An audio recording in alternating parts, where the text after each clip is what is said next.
Tennessee State head coach Eddie George. The Tigers coming off a loss to nationally ranked SEMO last week. This week they'll host UT Martin, who just fell out of the polls this past week. But the Sergeant York Trophy is on the line too. In-state rivals meet. So, Coach, just some thoughts on your team, and we'll go to some questions.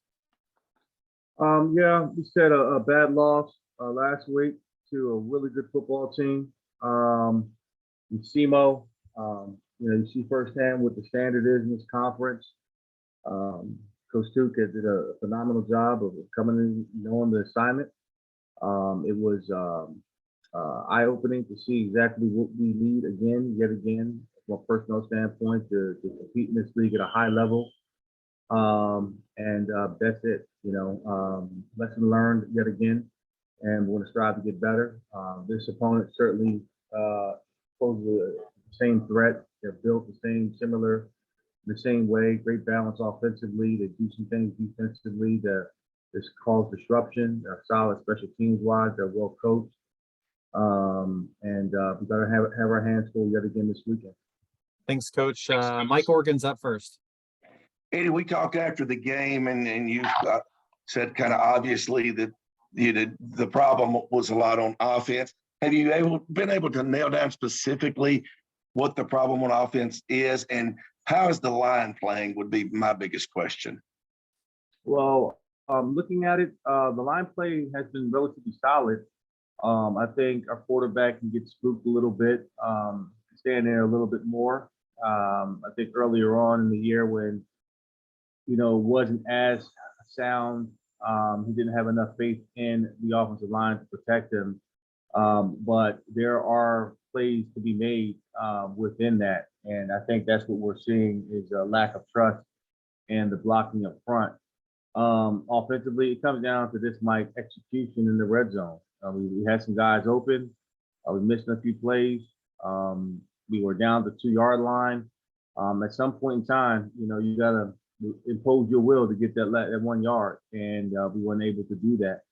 So it's execution, it's mindset, and seeing the plays that were available to us, we just did not get the job done. So that's been the major issue within all of that. When you go a streak of 8 quarters without scoring, does it get in their head, and do you have to do something to get it out of their head? Well, we have to practice it. You just have to practice it. I think it's we know we can score. We scored points before, and it's a situation where we just got to go and do it. We know what Murray was. It was our own doing. We couldn't get stay on sides. Last week against SEMO, Braylon breaks out for a long run, gets caught at the 2-yard line, and we figured that we can get it in there, but still same scenario. So it was just a matter of getting it done. And again, this is the ebbs and flows of finding out who we are from an identity standpoint. We're up and down, and that mimics our record. We are, at this point in time, not a very good football team. We're average at best. And that's a lot to do with the coaching, has a lot to do with our standard, has a lot to do with lack of discipline in a lot of areas. And until we all decide to get on one page and follow suit and live up to a certain standard and so forth, that's when we're going to start to see the fruits of our labor. And we have to mature in that regard. So that's where we are. In order to get to it, you got to go through it, and that's part of the process that we're in right now. You say you're average at best, but at the same time, if you win these last 2 games, you can match last year's record. Any satisfaction in that? Anytime you win, your satisfaction in that. I haven't thought about last year's record. I'm just more concerned and focused on the spirit of this team and where the direction that we're going.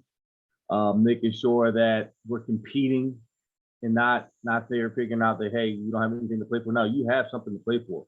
The fact that you're blessed enough to be at a university playing football is something to play for. The fact that you have a group of seniors who are your brothers who have fought the last 4 years to turn this program around, that's something to fight for. You're fighting for your position for next year. So there's a lot on the line, and I hope they understand, what's at stake for them, that there's a lot to play for here. So we're just trying to go into the off season with momentum, feeling good about ourselves, on the upswing, on the uptick swing, and we're just trying to find a way to beat a very good football team this weekend and trying to end the season off strong. Thanks, Eddie. We'll go to Brandon next. Go ahead, Brandon. All right. Can everybody hear me? Yes, sir. All right. Gentlemen, I gotta run in and give young fella some medicine. So is it when you have children. So I understand.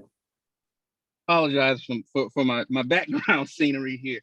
But Coach, like I said, when you have a game and it doesn't quite go how you want it, obviously. When you look at the film, a lot that you look at that went wrong. Do you also try to find some things maybe that you can build on going forth, even in the midst of a game that turned out that way? Absolutely. There's always blessings in a loss. You always find those opportunities, things to build. And I felt like our run game was there against a really good defensive unit. All three of our running backs had over 4.5 yards of carry. We were able to move the ball in the red zone, missed two field goals, two opportunities to put points on the board, missed some deep balls. It's there. I've seen us do it in practice. I've seen us do it in previous games. And for whatever reason, we've taken 2 steps back in terms of what we can do offensively. Defensively, hey, we want to give up some big explosives here and there. They had a really good run game, very massive front.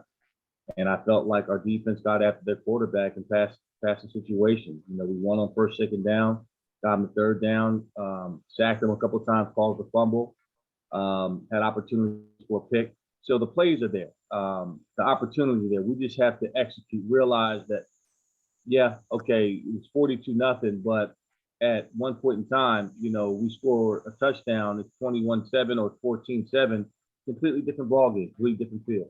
And that happens in football. So you look at it as a whole, like, yeah, it looked like it was a bludgeoning, and toward the end, it got really ugly. When a team like that can lean on you, it's like a python sucking the life out of you.